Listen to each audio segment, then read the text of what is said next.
A graça e a paz de nosso Senhor e Salvador Jesus Cristo sobre a tua vida.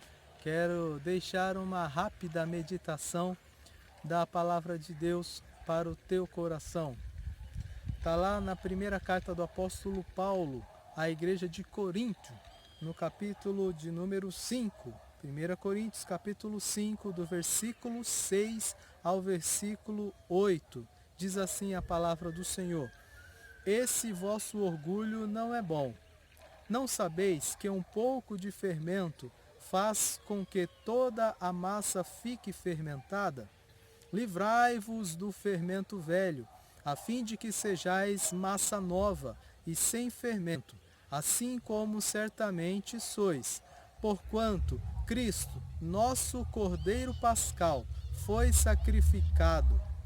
Versículo 8. Por isso celebramos a festa, não com fermento velho, nem com o fermento do maligno e da corrupção, mas com os pães sem fermento da sinceridade e da verdade. Hoje pela manhã, eu caminhando, passeando com a minha filha de 3 anos e meio, a gente ia conversando com ela e me veio à mente, Deus me trouxe à mente acerca da passagem dos pães sem fermento. E eu comecei a ensinar, a falar para ela: filha, você sabe o que é um pão sem fermento, um pão asmo? O que quer dizer um pão sem fermento? E Deus ele foi trazendo algo ao meu coração. Eu fui compreendendo, eu fui tentando compreender um pouco mais a fundo essa questão. O pão sem fermento, quando o apóstolo Paulo aqui para a igreja de Corinto, ele vai dar uma advertência. Quando o povo estava abrindo espaço para que o pecado entrasse na igreja e não estava tratando aquela questão.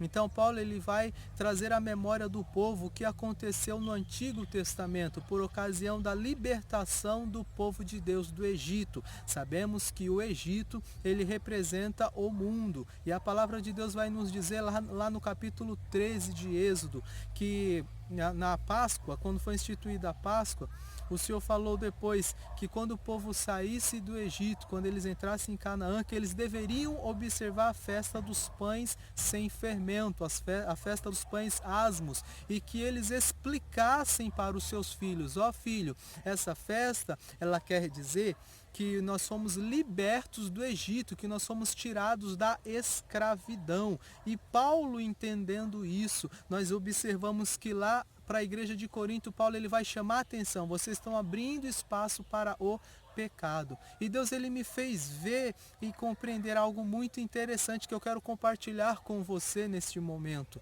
que quando ele comparando-nos com a massa, o pão ele teria que ser tirado o fermento, porque não haveria tempo de fermentar. O processo de fermentação do pão na antiguidade era um processo um tanto demorado. E como seria rápida a ação de Deus para tirar o seu povo, para buscar o seu povo e tirá-lo da escravidão, não daria tempo deles fermentarem o pão. Então, o pão a gente vê aqui por esse texto que ele representa o pecado, a corrupção. Quando o pão ele é tirado, seja do bolo, quando o fermento, ele é tirado do bolo, do pão, o que acontece? O pão ele não cresce como deveria, o pão ele fica menor.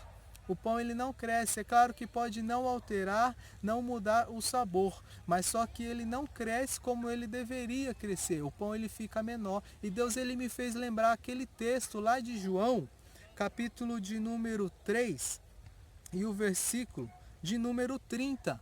Quando alguns vieram falar: Jesus está aparecendo, vieram falar para João Batista: aquele que você batizou, ele está batizando, embora não fosse Jesus que batizava. Mas aí ele vem exemplificando que eu sou amigo do noivo, mas o noivo é ele, a noiva é dele, eu vim apenas preparar o caminho.